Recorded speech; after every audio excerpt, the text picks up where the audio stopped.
স্কুলের ভূতের গল্প। সেদিন ছিল শুক্রবার। বিকেল গড়িয়ে সন্ধ্যা নেমে এসেছে। শহরের প্রায় ১০০ বছরের পুরনো আলোর পথ উচ্চ বিদ্যালয় তখন সম্পূর্ণ ফাঁকা। সব ছাত্রছাত্রী বাড়ি চলে গেছে। শুধু দশম শ্রেণীর ছাত্র রিয়াদ লাইব্রেরিতে পড়তে পড়তে সময়ের হিসাব ভুলে গিয়েছিল। যখন সে বাইরে বের হলো তখন স্কুলের মূল গেট বন্ধ। চারদিকে অদ্ভুত নীরবতা। হঠাৎ স্কুলের করিডোরে টক টক টক শব্দ শোনা গেল, যেন কেউ ধীরে ধীরে হেঁটে আসছে। রিয়াদ ভাবল হয়তো দারোয়ান, কিন্তু করিডোরের শেষ প্রান্তে তাকাতেই তার শরীর কেঁপে উঠল।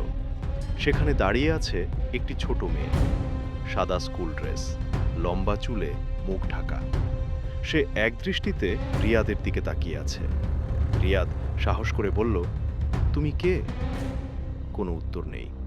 হঠাৎ পুরো স্কুলের আলো নিভে গেল। চারদিকে শুধু অন্ধকার। কয়েক সেকেন্ড পর আলো জ্বলতেই মেয়েটি অদৃশ্য। ঠিক তখনই স্কুলের ঘণ্টা বেজে উঠল, ঠং ঠং ঠং। রাত ৮টায় ঘণ্টা বাজার কথা নয়। রিয়াদ দৌড়ে নিচে নামতে গেল, কিন্তু সিঁড়ির মাঝখানে সে দেখল দেয়ালে ঝোলানো পুরনো একটি গ্লাস ফটোর মধ্যে সেই একই মেয়ে দাঁড়িয়ে আছে।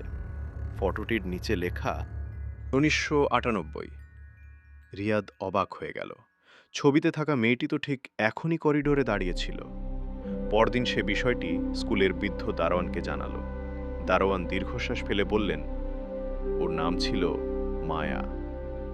অনেক বছর আগে বার্ষিক অনুষ্ঠানের রাতে স্কুলের পুরনো ভবনের ছাদ থেকে পড়ে মারা যায়। তারপর থেকে মাঝে মাঝে তাকে দেখা যায়। রিয়াদ বিশ্বাস করতে পারছিল না, তবুও কৌতূহল তাকে আবার সেই স্কুলে ফিরিয়ে নিল।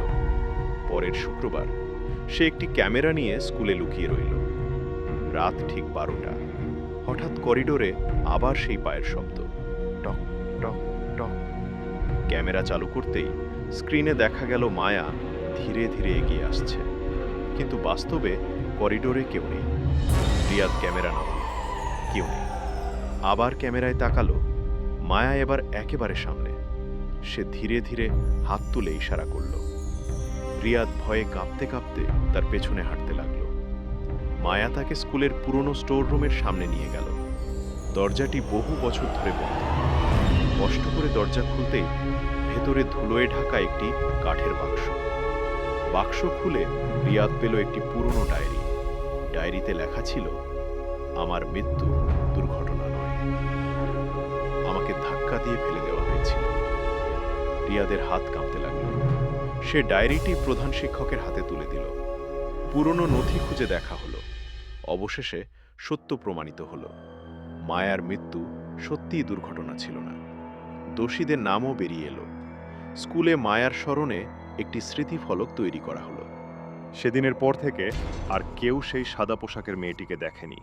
কিন্তু আজও সেই পুরনো স্কুলে রাতে কেউ একা গেলে করিডোরের শেষ মাথা থেকে ভেসে আসে ছোট্ট একটি কণ্ঠস্বর, সত্যিটা লুকিয়ে রেখো না।